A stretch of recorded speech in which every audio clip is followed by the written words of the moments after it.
నన్ను పాడు చేయాలని, పతనం చేయాలని, నా సాక్ష్యం భ్రష్టు పట్టించాలని లైవులు పెట్టి మాట్లాడారు దరిద్రులు, పిచ్చోళ్ళు. లైవులు పెట్టి షాలేమురాజ్ అలా, షాలేమురాజ్ ఇలా, అలా ఇలా ఇలా. ఏంది ప్రభు అంటే ఏం మాట్లాడద్దు, మొత్తం ఎదవలు అవుతాను, ప్రశాంతంగా ఉండాను.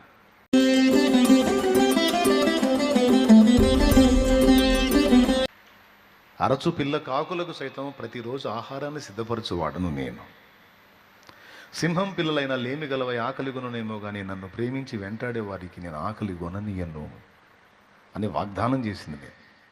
ఆ మాత్రం విశ్వాసం లేదా? నా యందలి విశ్వాసం నీకుంటే మొదలుపెట్టు, నువ్వు, నేను చూసుకుంటా అన్నాడు.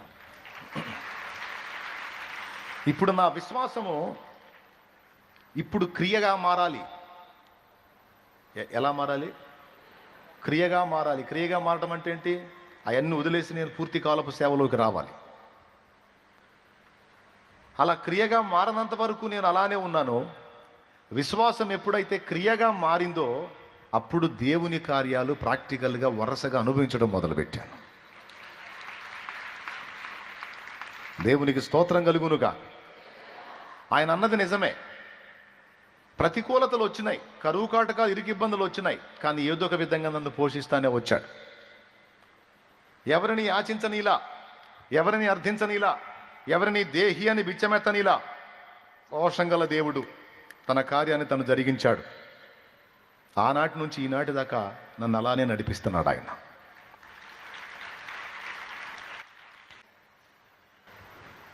నా విశ్వాసాన్ని క్రియగా మార్చి, సరే ప్రభువా, ఈరోజు నీ దగ్గరకు వచ్చాను, నీ పాదాలు పట్టుకొని అడుగుతున్నా, ఒక్క మాట నాతో మాట్లాడు. నాకు అర్థమైంది, నేను ఎటుపోయినా దారి మోస్తున్నావు, నేను ఎటుపోయినా దారి మోస్తున్నావు. అర్థమైంది, నన్ను టార్గెట్ చేశావని. సంతోషం. ధైర్యం చాలటల్లా, తెగించలేకపోతున్నా. ఒక్కసారి నాతో ఒక్క మాట మాట్లాడు. ఆఖరికి నేను ఉండే ఇది కూడా తాకట్లో ఉందయ్యా, స్థలం కూడా. మరి నేను ఎట్లా చేయాలి? అంత తాకట్లో ఉంది, అప్పులు పాలై ఉన్నాను, ఎట్లా నాయనా?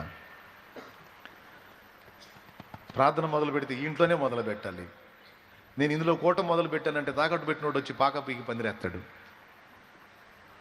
నాతో ఒక్క మాట మాట్లాడయ్యా. ఇప్పుడు 40 మంది నైట్ వచ్చి కూర్చుంటున్నాను. నేను ఆదివారం కూటం అంటే ఎంతమంది అవుతారో తెలియదు. వాళ్ళని నమ్మి నేను అన్నీ మానుకుంటే కుటుంబం మొత్తం మలమల మాడిపోతాంగా ప్రభు. ఎందుకంటే వాళ్ళకే ఫుడ్కు లేక లాటరీ కొడుతున్నారు. అట్టంటి వాళ్ళు నా విశ్వాసులు. వాళ్ళు నాకేం పెడతారు, వాళ్ళు నాకేం సపోర్ట్ చేస్తారు? ఎట్లా తండ్రి? నాతో మాట్లాడు ప్రభువా, నాతో మాట్లాడు ప్రభువా అని కూర్చుని ప్రార్థన చేసి వాక్యములో దేవుని సలహా అడిగా. ఇర్మియా గ్రంథము 30లో నుండి నా తండ్రి నాతో మాట్లాడాడు. ఆయన వాక్కు తీసుకునే నేను పరిచర్య చేయాలి అని ముందు దేవుని దగ్గర మాట తీసుకుందామని దేవుని పాదాల దగ్గరికి వెళ్ళా. 30లోంచి మాట్లాడాడు. నేను ఏవైతే అడిగానో ఆ సంగతులన్నీ అందులో నాకు సమాధానం ఇచ్చాడు. చూడండి, ఇర్మియా గ్రంథము 30వ అధ్యాయము 10వ వచనం చూద్దాం. చూడండి. మరియు యెహోవా సెలవిచ్చున్నదేమనగా, నా సేవకుడవైన యాకోబు 30:10 ఏమని పిలుస్తున్నాడు? నేను పని చేసుకుంటున్నాను, వ్యాపారం చేసుకుంటున్నాను, నన్ను పిలుస్తున్నాడు. నా సేవకుడవైన యాకోబు ఏమంటున్నాడండి? భయపడకుము ఇశ్రాయేలు, విస్మయమొందకుము అన్నాడు. భయపడొద్దురా బాబు. అంతవరకే అక్కడ మాట. ఇక మిగిలిన మళ్ళీ నాకు సంబంధించినవి కదా, అంతవరకే. భయపడకు, విస్మయం ముందుకు. ఒకవేళ వాక్యంలో నుంచి దేవుడు మాట్లాడితే దాన్ని ఎలా అర్థం చేసుకోవాలి? అధ్యాయం మొత్తం అందేనా? కాదు. నీతో మాట్లాడినే కొన్ని స్పెషల్గా నీకు ఓపెన్ అవుతాయి. అవి నీకు అవుట్ అవుతాయి, మిగిలినవి బ్లర్ అయిపోతాయి. నువ్వు ఆ మాట తీసుకోవాలి. ఫస్ట్ ఏం చెప్పాడు? ధైర్యం చెప్పాడు. నా సేవకుడు అయిన యాకోబు భయపడకుము, ఇశ్రాయేలు విస్మయం అందుకు అన్నాడా? రైట్, అయిపోయింది. నీ ఇంటిని తాకట్టు నుండి నేను విడిపిస్తాను, భయపడకరా నాయన అని చెప్తున్నాడు ఆయన. నువ్వు దాని గురించి దిగులేసుకుంటావు ఎందుకురా? నువ్వు లైన్లోకి రారా, మొత్తం నేను చూసుకుంటా. నీ విశ్వాసాన్ని క్రియగా మార్చురా. ఒక్క అడుగు వేయరా, నన్ను నమ్మి నేను నీకు ఎలా తోడై ఉంటానో నీకు చూపిస్తా. సాహసం చేయరా, విశ్వాసంతో సాహసం చేయరా. ఒకవేళ నిజంగా పిరిగిబారి నేను అధైర్యపడి వెనకడుగు వేస్తే ఇంత కృప ఈరోజు కోల్పోయేవాడిని నేను. ఎప్పుడైతే విశ్వాసంతో సాహసం చేసి అడుగు ముందుకేసానో అది క్రియగా మారిందో, అది శక్తిగా మారింది, శక్తివంతమైంది. దేవుని శక్తి నా జీవితంలో అప్పటి నుంచి ఇప్పటిదాకా పనిచేస్తూనే ఉంది. అర్థమైందా మీకు స్పష్టంగా? ఆ తర్వాత ఇటు పక్క పేజీ తిప్పి చూడండి, ఏమేం మాట్లాడాడో చూడండి. అక్కడ చిన్న మందను పెట్టుకొని నేను ఏం చేయగలను ప్రభువా, చిన్న గుంపును పెట్టుకొని నేను ఏం చేయగలను ప్రభువా. వాళ్ళు కూడా తెలిసి తెలియనోళ్ళు, చదువు రానోళ్ళు, వాళ్ళకి వాక్యం చెప్పాలంటే వాళ్ళకి అర్థమయ్యేది ఎప్పుడు, వాళ్ళు బలపడేది ఎప్పుడు, వాళ్ళు బాగుపడేది ఎప్పుడు, నాకు సహకారులుగా మారేది ఎప్పుడు, నా కడుపు నిండేది ఎప్పుడు, నీ పని జరిగేది ఎప్పుడు, ఇదంతా అయ్యేదేనా? దేవుని సమాధానం ఏంటో తెలుసా? యాకోబు నివాస స్థలములు చెర నుండి అంటే తాకట్టు నుండి నేను విడిపిస్తాను అన్నాడు. అంతటా తాగల. ఇటు పక్క చూడు, 19వ వచనం చదువుతున్నాను చూడండి. జనులు తక్కువ మంది కాకుండా నేను వారిని విస్తరింపజేసేదను అన్నాడు. కొద్ది మంద వీళ్ళు నాకేం సపోర్ట్ చేస్తారు అనొద్దు. నేను వాళ్ళని విస్తారంగా మారుస్తాను, విస్తృతపరుస్తాను. అంతేకాదు, చదువు లేనోళ్ళు, పాచిళ్లలో పని చేసుకునే వాళ్ళు, వీళ్ళు ఏ పార్టీ వాళ్ళు అంటున్నావు కదూ, కాదు వాళ్ళని నేను గనులుగా చేస్తానని మాట్లాడాడు. మీకు తెలుసా, ఈరోజు ఇన్ని సంఘాలుగా మారి ఇంత పరిచర్యగా రూపాంతరం చెందిన దీని పునాదిలో ఎవరున్నారో తెలుసా? విద్య లేని పామరులు అండి. మోకాళ్ళుని ప్రతినిత్యం వాళ్ళు చేసి మొర్రపెట్టిన విజ్ఞాపన ప్రార్థన ఫలితమే ఈరోజు తండ్రి సన్నిధి మినిస్ట్రీ సేవ.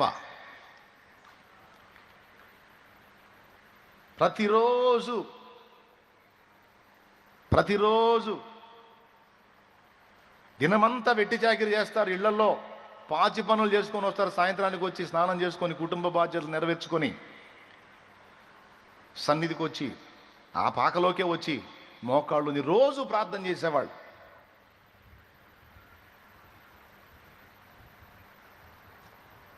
రోజు ప్రార్థన. మా అన్నయ్య ఒకరోజు నన్ను పిలిచి సలహా చెప్పాడు. బాయ్, భక్తి చేయాలి కానీ వాంతులు వచ్చిందా చేయకూడదు అన్నాడు. దేవునికి స్తోత్రం. ఏమన్నాడు? భక్తి చేయాలి కానీ మరి విరక్తి పుట్టిందాక చేయకూడదు, నువ్వేదో వాళ్ళకి విరక్తి పుట్టిస్తున్నట్టున్నావు అన్నాడు. నేను విరక్తి పుట్టించలా, నేను ఆదివారం శుక్రవారం కలవమన్నా, వాళ్ళు రోజు వస్తున్నారు.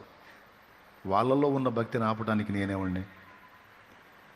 వాళ్ళని దేవుడు రేపుతున్నాడు. దేవుడేదో బలమైన కార్యం చేయబోతున్నాడు. అబ్బాయి, దేవుడేదో బలమైన కార్యం చేయబోతున్నాడో అందుకే వాళ్ళ ప్రార్థనను పునాదిగా వేసుకుంటున్నాడు నా తండ్రి. ఆ దీనులు, యథార్థవంతులు, అభాగ్యులు, అక్షర జ్ఞానం లేని పిల్లలు, మొరటవారు, పని మనుషులే కావచ్చు, నా తండ్రి దీనుల దేవుడు, దీనులకు తోడై ఉండే దేవుడు. నా దేవుడు వారి ప్రార్థన వింటున్నాడు. మోకాళ్ళుని వాళ్ళు గార్చే కన్యలను పునాదిగా వేసుకొని పెద్ద పనికి నాంది పలకబోతున్నాడు నా దేవుడు అని నేను నమ్ముతున్నా. దేవుడు ప్రేరేపించకపోతే దినమంతా వెట్టి చాకిరి చేసి ఒళ్ళు గుల్లై ఉంటుంది వాళ్ళకి. అయినా సరే వచ్చి అంతను మొర్ర పెడుతున్నారు గంటలు అంటే వాళ్ళకి దేవుడు భారం ఇవ్వకపోతే బతిలాడితే వస్తారా? పైసలు ఇస్తే వస్తారా?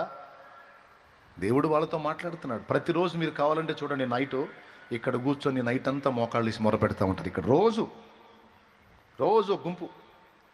నేను ఎన్నిసార్లు వచ్చానో మధ్యరాత్రుల్లో, ఒక్కోసారి 3ంటికి వస్తా, ఒక్కోసారి 4ంటికి వస్తా, ఒక్కోసారి 2ంటికి వస్తా, 2:30కు వస్తా. వచ్చినప్పుడల్లా ఇక్కడ మోకాళ్ళు వేసి మొర పెడతా ఉంటారు, అయ్యా అని. ఎన్ని డబ్బులు ఇస్తే వస్తారు? ఆ భారం ఎవరిచ్చారు వాళ్ళకి? నా దేవుడు ఇచ్చాడు వాళ్ళకి ఆ భారం. ఇక్కడే కాదు, అక్కడక్కడ ప్రార్థన గుంపులుగా లేచి, పల్లెటూళ్ళు, పట్టణాలు, వీధులు అనే భేదం లేకుండా చిన్న ప్రార్థన గుంపులుగా లేచి ప్రతిరోజు అనేక మంది బిడ్డలు మొరపెడతా ఉన్నారు పరిచర్య కోసం, నా కోసం, సంఘం కోసం, సంఘాల కోసం, సేవకుల కోసం. మరి ఇంతమంది ప్రార్థన చేస్తుంటే వేల కొలది ఆత్మల రక్షణ కార్యం జరుగుతుంది. లేకపోతే అది నా పనితనం కాదు, మరొక పనితనం కాదు, దేవుని కృప, పరిశుద్ధుల ప్రార్థన ఫలమది. నేను మాట్లాడుతున్నాను, మాట్లాడే మాట నలుగురికి అర్థమైంది, నలుగురిలో ముగ్గురు వచ్చి బాప్తిస్మం పొందారు అంటే వాళ్ళ హృదయాలను తెరిచింది దేవుడు. వాళ్ళ హృదయాల్లో వాక్యం సరిగ్గా పడి మొలకెత్తేటట్టుగా నన్ను వాడుకుంది దేవుడు. వాళ్ళను సిద్ధపరిచి నడిపించింది దేవుడు. ఇదంతా దేవుడే పూనుకొని జరిగించాడు. అలా దేవుడు కదలటానికి పరిశుద్ధుల కన్నీటి ప్రార్థనయే కారణం. ఆ ప్రార్థనలో నాకు ప్రాకారమై ఉండకపోతే నా ప్రయాణాల్లో, నాకున్న కీడుల్లో, నాకున్న శోధనల్లో, నాకున్న శత్రువుల చేతుల్లో ఎప్పుడో మనకంతా క్లైమాక్స్కి వచ్చేది. ఈరోజు కూడా నాకు అగ్ని ప్రాకారమై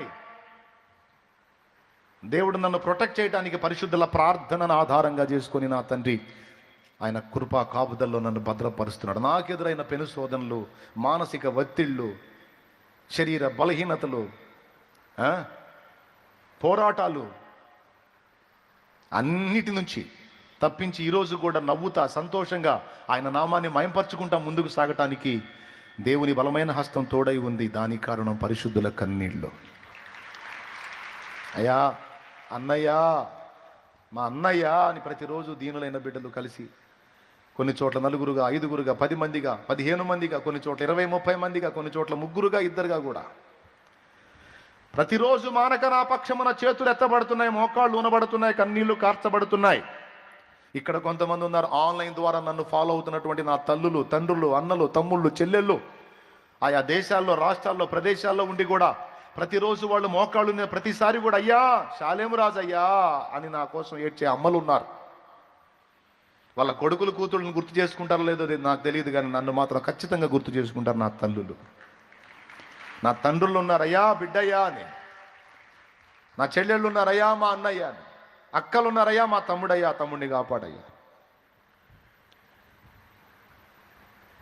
పరిచర్యకు పునాది ఆనాడు ఆ దీనులైన పిల్లల ప్రార్థన, వాళ్ళ కన్నీళ్ళు.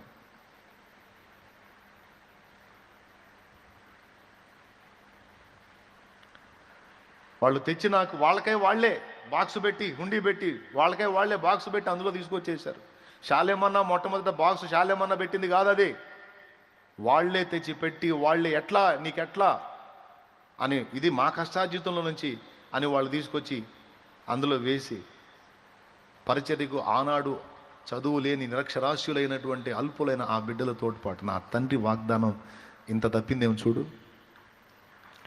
మాట అన్నాడంటే అది భూమి ఆకాశాలు తలకిందులైనా సరే నెరవేర్చి సవాల్కరంగా సాక్ష్యం ఇస్తాడు నా దేవుడు. అన్నాడంటే చాలు, అది అంతే అయిపోయింది. వాగ్దానం ఇచ్చాడంటే చాలు, ఇక తిరుగులేదో.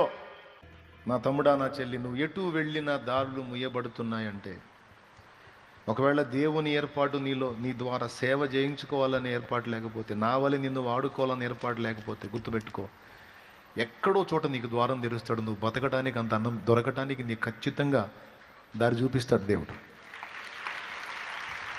నాకు స్పష్టంగా తెలుసు. ఒకవేళ సేవ పిలుపు నీ మీద ఉందనుకో, ఏర్పాటు నీ మీద ఉందనుకో, నీకు డోర్లన్నీ క్లోజ్ అయిపోతాయి. క్వశ్చన్ మార్క్ ఒక్కటే ఉంటుంది, ఏంటి ప్రభువా? అదా ఏంటన్నావు కదా, ఇప్పుడు చెప్తాదా, నువ్వు నా పని చేయాలి నా కుమారుడా అంటాడు. అప్పుడు నువ్వు నాలాగనే స్టోరీలు ఎత్తుతావు. అప్పుడు దేవుడు అంటాడు, నమ్మలేవా అని అంటాడు. నమ్మితే అడిగే. ఏర్పాటు నీ మీద ఉంటే ద్వారములు ముయ్యబడతాయి, గుర్తుపెట్టుకో. ఒకవేళ నిన్ను ఆ విషయంలో ఏర్పాటు చేసుకోకపోతే ఇంకొక దానిలో వాడుకోవాలనుకుంటే అటు ద్వారాలు తెరవబడతాయి. ఎందుకు నాకు ఎటుపోయినా సరే శూన్యం కనపడుతుంది అనే క్వశ్చన్ నీకు వస్తే ఈ కోణంలో కూడా కొంచెం ఆలోచించు. ఒకవేళ దేవుని పని చెయ్యమని నన్ను ఏమన్నా ఆయన కార్నర్ చేస్తున్నాడా, నన్ను టార్గెట్ చేశాడా, ఏంటి ప్రభు అని అడుగు. కూర్చో, ఆయన ముందు కూర్చో, నేను కూర్చున్నట్టు తప్పకుండా మాట్లాడతాడు. ఆ మాటలను బట్టి నువ్వు అడుగు ముందుకే. నాకు కావాల్సిన 3 మాటలు నా తండ్రి మాట్లాడాడు. నంబర్ 1, భయపడొద్దు, విస్మయం పొందొద్దు అన్నాడు. నంబర్ 2, నువ్వు అనుకుంటున్నవన్నీ కూడా బంధకాల్లోంచి నేను విడిపిస్తాను, అవి నీకు సొంతం చేస్తాను. నంబర్ 3, నేను నీకు పిల్లల్ని ఇస్తాను, వాళ్ళని విస్తరింపజేస్తాను, అండ్ అల్పులుగా కాదు గనులుగా చేస్తాను, మంచి బిడ్డలు నీకు ఇస్తాను. నేను నీకు అప్పగించే బిడ్డలందరూ శ్రేష్టమైన పాత్రలు. అల్పుల్ని కాదు, ఘనులుగా చేస్తానే వాళ్ళని. అనేక మందిని సాధించే వ్యక్తులుగా తయారవుతారు, సేవకులుగా తయారవుతారు, పరిచారకులుగా తయారవుతారు, ప్రార్థనా వీరులుగా తయారవుతారు, సమాజాలను భగ్గున మండించే యోధులుగా తయారవుతారు. నేను వాళ్ళని అట్లా చేస్తా, నీకెందుకు భయం? దా తక్కువ వాళ్ళని నీకేమను ఆ సోది మా లోకాల నీ దగ్గరికి నేను ఉండ. నేను ఒకవేళ అట్లాంటి వాళ్ళు వచ్చినా సరే వాళ్ళని నేను షార్ప్ పర్సన్స్గా మారుస్తాను. నేను నాకు ఇచ్చిన ఆ ప్రామిస్ ఆనాటి నుంచి ఈనాటి దాకా నా తండ్రి తప్పిపోలా. ఇప్పుడు ఏమర్థమైంది మీకు? విశ్వాసం ఎప్పుడైతే క్రియగా, అప్పుడు ఇక ఆ మాట తీసుకొని ఇక ఆ రోజు నైటు వచ్చినటువంటి విశ్వాసులకి చెప్పాను, వచ్చే ఆదివారం నుంచి ప్రార్థన ప్రారంభం అవుతుంది, ప్రభు బల్ల కార్యక్రమం ఉంటుంది, ఆరాధన కార్యక్రమం ఉంటుంది. ఇక ఇక్కడే నేను ఆరాధన చేయటం, ఆదివారం ఆరాధనలో కలవచ్చు అని పిలిచాను. అప్పుడు మొట్టమొదటిగా గ్యాదర్ అయిన సంఖ్య 17 మంది ఉన్నారంతే. ఇక అనతి కాలంలోనే అది పట్టజాలనంతగా ఆత్మలు నిండిపోయారు. అది అట్లయిపోయింది. ఇక తడవకి ఆ ఇల్లు మార్చాల్సి వచ్చింది, ఇంకొంచెం పెంచి రోడ్డు దాకా దాని పొడుగు పెంచాల్సి వచ్చింది. చివరికి అది తీసేసి షెడ్ వేయాల్సి వచ్చింది. ఆ షెడ్ అట్లనే ఉంది, ఆ షెడ్ ఫుల్ అయిపోయింది. మళ్ళీ పందిళ్ళు వేయాల్సి వచ్చింది రోడ్డు మీద, అది ఫుల్ అయిపోయింది. పక్కన వాళ్ళ స్థలం అడిగి అందులో వేయాల్సి వచ్చింది. అరే చిన్న కుటుంబాన్ని నిలబెట్టుకోవటం చేతగాక చచ్చిపోదాం అనుకున్నాండి నేను. చస్తే పోయిద్రా బాబు, బతుకొద్దు అనుకున్నాను నేను. అట్లాంటి పట్టుకొచ్చి ఇంత కార్యాలు చేశాడంటే ఎంత తోడై ఉన్నాడో చూడండి. నాకు అడుగడుగునా వెనక్కి చూపే ఆయన, పారా గుడ్రా నువ్వు పద ముందుకు బాగా నెట్టుకుంటా పోతాడు. అడుగడుగునా కృంగుపాటే, కదిలితే కూర్చొనేడు ఒకటి. రెడీగా ఉంటావురా బాబా, నువ్వు అయితే రెడీగా ఉంటావు. లేరా నాయనల్లే, ఏం కాదులే, అవన్నీ నేను మారుస్తానులే. అరే డైరెక్ట్గా లైవ్లో వచ్చి మాంత్రికుడు నా మీద ప్రయోగం చేస్తుంటే ఈగ కూడా నా మీద వాళ్ళ నీల నా దేవుడు.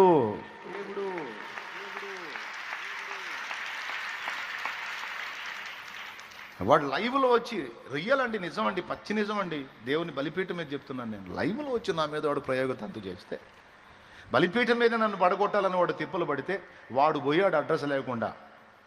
వాడు చచ్చిపోతే 3 రోజులు శవాన్ని తీసే దిక్కు లేకుండా పోయాడు వాడు.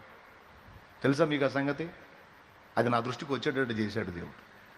2 ఆప్షన్స్, మారటమన్నా మారాలి, లేదా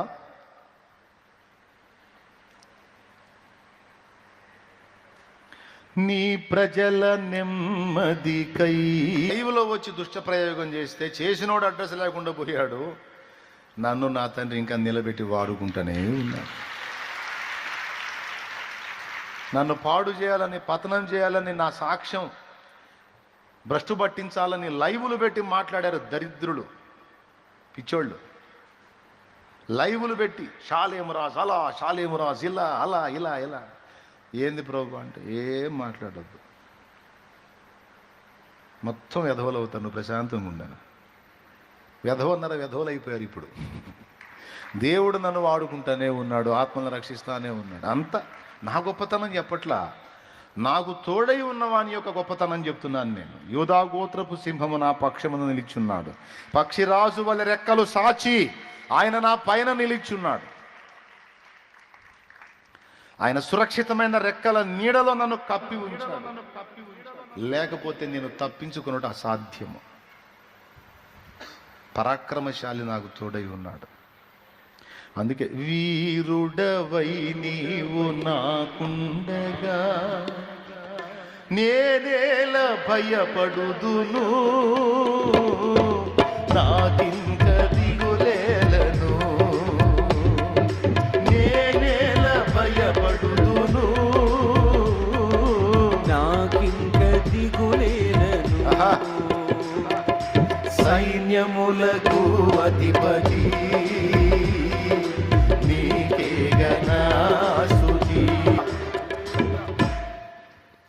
నాటి నుంచి నేటి వరకు నాకు తోడై ఉండి నడిపిస్తున్న నా తండ్రి ఇక ముందుకు తోడై ఉంటాడని నేను విశ్వసిస్తున్నా. కాబట్టి విశ్వాసంతో నేను వేసినటువంటి అడుగు, క్రియాత్మకంగా మారిన అడుగు నన్ను సిగ్గుపరిచిందా? గొప్ప కార్యాలు నేను చూసేటట్టు చేసిందా? ఈరోజు మీకు చెప్తున్నానంటే, ఎప్పుడైతే విశ్వాసం క్రియగా మారిద్దో, మారు మనసు పొందు అన్నాడు పొందుతావో, రక్షణ పొందు అన్నాడు పొందుతావో, దాని శక్తి నీ మీద పనిచేసింది. ఎప్పుడైతే ప్రార్థన చేయి, వాక్యం చదువు, ఆ సారం పొందు, పరిశుద్ధాత్మ అభిషేకమును వేడుకొని అభిషేకం పొందు, నీ ఆత్మీయ జీవితం క్షేమాభివృద్ధికరంగా ఉంటుంది అని చెప్పాడు. దాన్ని చేయటం ద్వారా ఆ విశ్వాసం శక్తిగా మారి నీవు ప్రభావంతో నింపబడి ఉండేటట్టు చేస్తుంది. ఈ పని చేయి, అడుగు ముందుకు వెయ్యి అన్నప్పుడు విశ్వాసంతో ఎప్పుడైతే అడుగు ముందుకేస్తావో అప్పుడు దాని శక్తి నువ్వు అనుభవిస్తావు. నేను చెప్పింది ఇప్పటిదాకా విశ్వాసము క్రియగా మారినంత వరకు అది ఒట్టిగా ఉంటుంది, కానీ ఎప్పుడైతే నువ్వు క్రియగా మారుస్తావో అప్పుడు అది శక్తిగా మారుతుంది. అది దాని ప్రభావం ఏందో నీకు అర్థమవుతుంది.